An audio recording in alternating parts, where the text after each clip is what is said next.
Hello students, आज हम start करते हैं चैप्टर नंबर 3 डीप वाटर, गहरा पानी। सबसे पहले इसमें इसके ऑथर के बारे में देख लेंगे। About the author. इसके ऑथर हैं विलियम डगलस। विलियम डगलस का जन्म 1898 में हुआ था और इनकी मृत्यु 1980 में हुई थी। Was born in Maine. इनका जन्म एक मेन टाउन में हुआ था, Minnesota. Minnesota United States of America का एक स्टेट है। After graduating with a bachelor's of arts in English and economics, he spend 2 years teaching high school in Yakima. After graduation, अपनी ग्रेजुएशन के बाद, इन्होंने ग्रेजुएशन किससे की थी? आर्ट्स और इंग्लिश से। इन्होंने अपनी ग्रेजुएशन आर्ट्स में की थी, सब्जेक्ट थे इनके इंग्लिश एंड इकोनॉमिक्स। इन्होंने 2 साल तक याकिमा के हाई स्कूल में टीचिंग कराई। However, he got tired of this। यद्यपि इसके बाद वैसे परेशान हो गए या थक गए। And decided to pursue legal career. और उसके बाद इन्होंने अपना लीगल करियर शुरू करने की सोची। He met Franklin D Roosevelt at Yale. वे फ्रैंकलिन डी रोजवेल्ट से येल में मिले and become an adviser and friend to the president. और प्रेजिडेंट के एक एडवाइजर, उनके दोस्त बन गए। Douglas was a leading advocate of individual rights. Individual rights यानी कि जो प्रत्येक आदमी के स्वयं के अधिकार होते हैं, उनमें डगलस जो थे वो एक बहुत अच्छे एडवोकेट थे। He retired in 1975 with the term lasting 36 years and remains the longest service justice in the history of the court. वे 1975 में रिटायर हो गए with a term lasting 36 years। और उन्होंने अपना काम कितने साल किया? 36 years and remains the longest serving justice. और इन द हिस्ट्री जो ऑफ द कोर्ट, और जो कोर्ट न्यायालय का जो इतिहास में, उसमें उन्होंने सबसे ज़्यादा टाइम जस्टिस यानी कि न्याय देने वाला काम किया। The following excerpt is taken from of man and mountains by William O Douglas. यहाँ पे जो हम पढ़ने जा रहे हैं वो उनकी ही, उन्होंने जो बुक लिखी थी of man and mountains by William O Douglas, उसी का हमने एक छोटा सा यहाँ से पार्ट लिया जिसको हम यहाँ पे डिस्कस करेंगे। It reveals how as a young boy William Douglas nearly drowned in a swimming pool. इन्होंने एक बुक लिखी थी of man and mountains, William Douglas ने। उसी का हमने यहाँ पर थोड़ा सा कंटेंट लिया जिसको हम डिस्कस करेंगे। इसमें बताया गया है कि विलियम डगलस जब बच्चे थे तो वे पानी में जाने से, पानी में तैरने से, उनको पानी में जाने से डरते थे क्योंकि उनको लगता था कि अगर मैं पानी में जाऊंगा तो मैं डूब जाऊंगा। In this essay he talks about his fear of water and thereafter how he finally overcame it। इस ऐसे में उन्होंने अब उनके मन में जो पानी के लिए डर था उसको, और उसके बाद वो डर उनके मन से कैसे दूर हुआ उसको डिस्कस किया है। उसके बारे में हमें यहाँ पर इन्होंने बताया है। Notice how the autobiographical part of the selection is used to support his discussion of fear। यानी कि नोटिस हाउ, हम यहाँ पर देखेंगे कि इनकी जो अपनी ऑटोबायोग्राफी है, इन्होंने जो अपने बारे में यहाँ पर इन्होंने लिखा, उस सेक्शन में उन्होंने अपने डर को अपने मन से कैसे निकाला, उसको कैसे, उसके बारे में कैसे डिस्कशन किया है अपने डर के बारे में, वो सब हम यहाँ पर देखेंगे।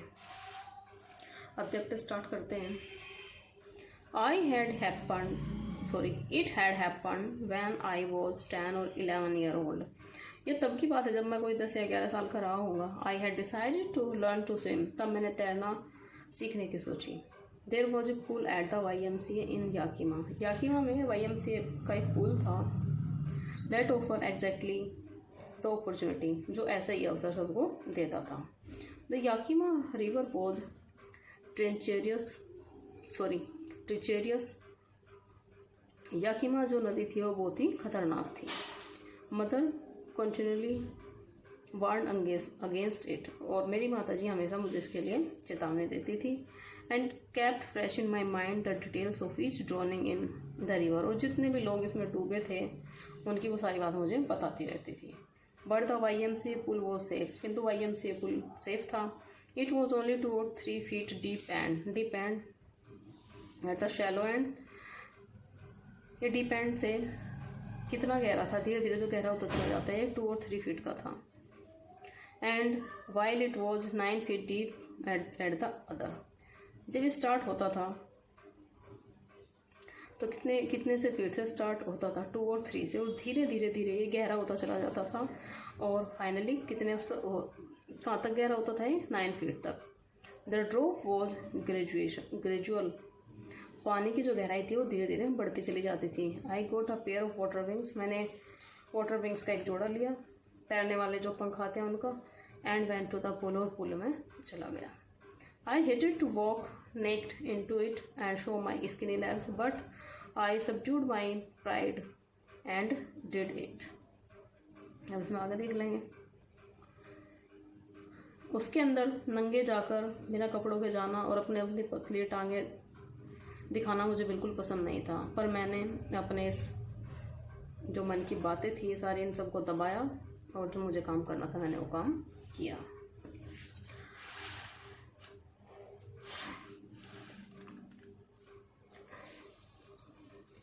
From the beginning, however, I had an aversion to the water when I was in it.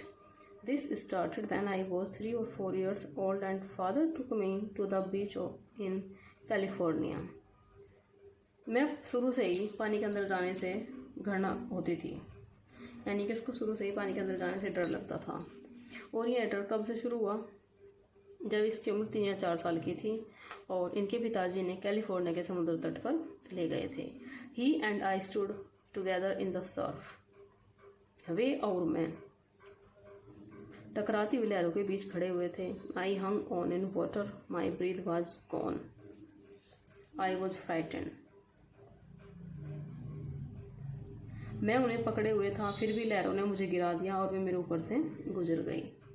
I was frightened, मैं डर गया था। फादर लाफ, मेरे पिताजी हंसे, but there was terror in my heart in at the overpowering force of the waves. मेरी सांसें रुक गई थी, मैं डरा हुआ था, मेरे पिताजी हंस रहे थे, परंतु लहरों को पराजित करने वाली शक्ति का आतंक मेरे दिल में था। लेकिन जितनी तेजी से वो लहरें आई थी और इसको दबाकर चली गई थी, वो डर इसके मन में रह गया था।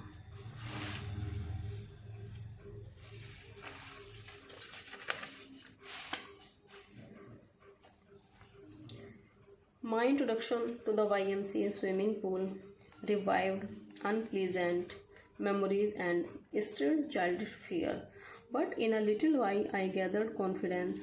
I paddled with my new water wings, watching the other boys and trying to learn by apping them. I did this 2 or 3 times on different days and was just beginning to feel at ease in the water when the misadventure happen. YMCA के pool का जो introduction था, उसने भी जो उसकी दुखद यादें थी उनको पुनर्जीवित कर दिया था और बचपन के डर को फिर से वापस ला दिया था। पर कुछ देर में ही मुझमें दोबारा से फिर से कॉन्फिडेंस आ गया। अपने नए वाटर विंग्स को पहने मैंने पानी में जाकर हाथ पैर मारना स्टार्ट कर दिया और दूसरे लड़कों की नकल करके सीखने की कोशिश की। अलग अलग दिनों में मैंने 3-4 बार ऐसा किया और अभी मैं अपने कॉन्फिडेंस को बढ़ा ही रहा था कि तभी मेरे साथ एक दुर्घटना हो गई। I went to the pool when no one else was there. The place was quiet, the water was still, and the tiled bottom was as white, as clean as a bathtub. I was timid about going in alone, so I sat on the side of the pool to wait for others. जब कोई वहाँ नहीं था, मैं swimming pool पर पहुँचा। उस जगह पर सन्नाटा था, शांत जल था और टाइल्स लगा हुआ स्विमिंग पूल बिल्कुल ऐसे लग रहा था जैसे नहाने का टब हो। उसमें जैसे पानी चमकता है हमें सफ़ेद और स्वच्छ, ऐसा ही दिखाई दे रहा था। अकेले अंदर प्रवेश करने से मैं डर रहा था, तो मैंने सोचा कि मैं कुछ देर बैठकर दूसरों के आने का भी इंतज़ार कर लेता हूँ। I had not been there long when in came a big bruiser. Big bruiser means एक बड़ा मोटा तकड़ा लड़का, probably 18 years old. He had thick hair on his chest. He was a beautiful physical specimen with legs and arms that showed rippling muscles. He yelled, "Hi, skinny. How had you like to be doubled?" मुझे अभी इसमें देख लेंगे। मुझे अभी वहाँ अधिक देर नहीं हुई थी, तभी वहाँ एक बहुत बड़ा तकड़ा हट्टा खट्टा लड़का, आदमी जैसा लड़का वहाँ आया। कोई 18 साल का रहा होगा। उसकी छाती पर घने काले बाल थे और वह देखने में, उसकी जो फिजिक थी वो बहुत ही स्ट्रांग थी। उसकी टांगे और बाजू की मांसपेशियां लहरा रही थी, यानी कि उसकी तकड़ी मसल्स थी। वह चीखा, ओ पतलू, तुम्हें डूबना कैसा लगेगा। अब इसमें आगे देख लेंगे। With that he picked me up and tossed me into the deep, and I landed in a sitting position, swallowed water and went at once to the bottom. I was frightened but not yet frightened out of my wits. On the way down I planned, when my feet hit the bottom, I would make a big jump, come to the surface, lie flat on it and paddle to the edge of the pool. इसके साथ ही उसने मुझे उठा लिया और मुझे पानी में फेंक दिया। मैं बैठी हुई स्थिति में पानी के अंदर जाकर गिरा। तुरंत ही मैंने पानी को निगल लिया और मैं तुरंत ही स्विमिंग पूल के तल पर पहुंच गया। मैं डर गया था, पर मैं अभी इतना नहीं डरा था कि अपने होश हवास खो दूँ। नीचे गिरते हुए मैंने प्लानिंग की कि जब मेरे पैर ज़मीन पर पड़ेंगे मैं बड़ी छलांग लगाऊंगा और ऊपर सतह पर आ जाऊंगा और उस पर सीधा लेट जाऊंगा और फिर तैरकर किनारे पर पहुंच जाऊंगा।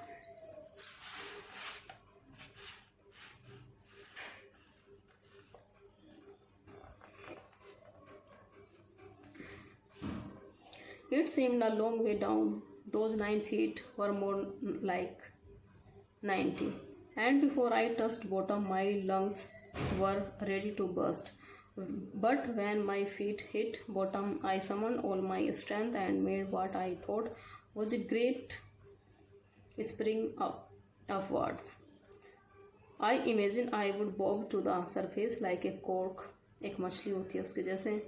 Instead, I came up slowly. I opened my eyes and saw nothing but water.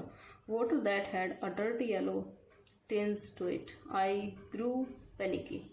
I reached up as if to grab a rope, and my hands clutched only at water. I was suffocating. I tried to yell, but no sound came out. Then my eyes and nose came out of the water, but not my mouth. अब इसमें आगे देख लेंगे। नीचे का रास्ता बड़ा लंबा लग रहा था। वे 9 फुट मुझे 90 फुट की तरह लग रहे थे और मैं ज़मीन छू लूँ इससे पहले ही मेरे फेफड़े फटने लगे थे। पर जब मेरे पैर ज़मीन पर लगे, मैंने अपनी पूरी ताकत जितनी मेरे अंदर थी मैंने एक साथ लगाई, ऐसा सोचकर कि मैं पानी के ऊपर आ जाऊंगा। इसके बजाय मैं धीरे धीरे ऊपर आया। मैंने आंखें खोली तो पानी के अतिरिक्त कुछ न था। ऐसा पानी जो कुछ मैले पीले रंग का था। मैंने चीखने की कोशिश की पर कोई आवाज़ बाहर नहीं आई। फिर मेरी आंखें और नाक पानी के बाहर आया पर मेरा मुंह बाहर नहीं आया।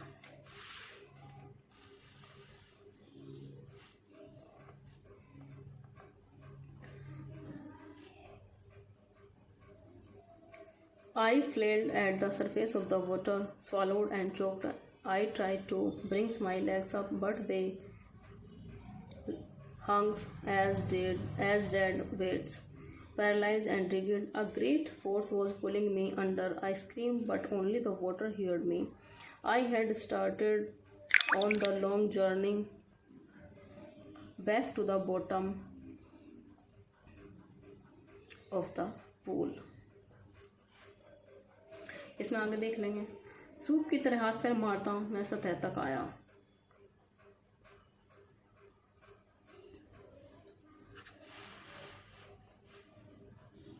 इसमें देख लेंगे। सूप की तरह हाथ पैर मारता मैं सतह तक आया। पानी निकला और मेरा गला रुक गया था। मैंने अपनी टांगों को ऊपर लाने की कोशिश की, परंतु ये बिल्कुल ऐसी हुई थी जैसे पैरालाइज हो गई हो। एक बड़ी शक्ति मुझे नीचे खींच रही थी। मैं चीखा पर मेरी आवाज़ फिर सिर्फ पानी ने सुनी। स्विमिंग पूल के तल की ओर, यानी कि जो स्विमिंग पूल का तल था, यानी कि उसके नीचे का हिस्सा था, उसकी ओर मेरी लंबी यात्रा मैंने पुनः स्टार्ट कर दी।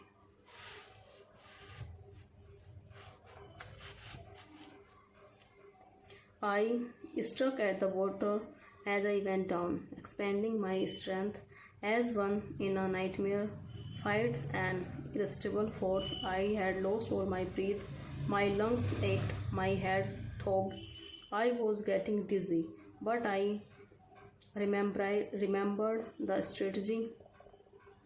I would spring from the bottom of the pool and come like a cork to the surface. I would lie flat on the water, strike out with my arms and thrash in with my legs. Then I would get to the edge of the pool and to be safe. अब इसमें आगे देख लेंगे।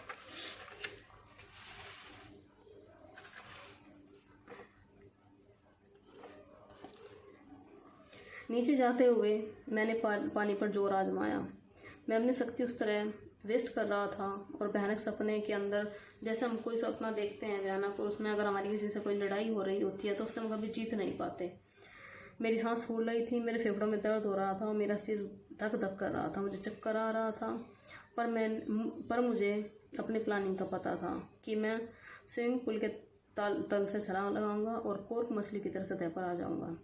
मैं पानी के ऊपर सीधा लेट जाऊंगा, अपने बाजुओं से पानी को हटाऊंगा, अपनी टांगें मारूंगा और इस प्रकार मैं फाइनली स्विमिंग पूल के ऊपर आ जाऊंगा और सुरक्षित हो जाऊंगा।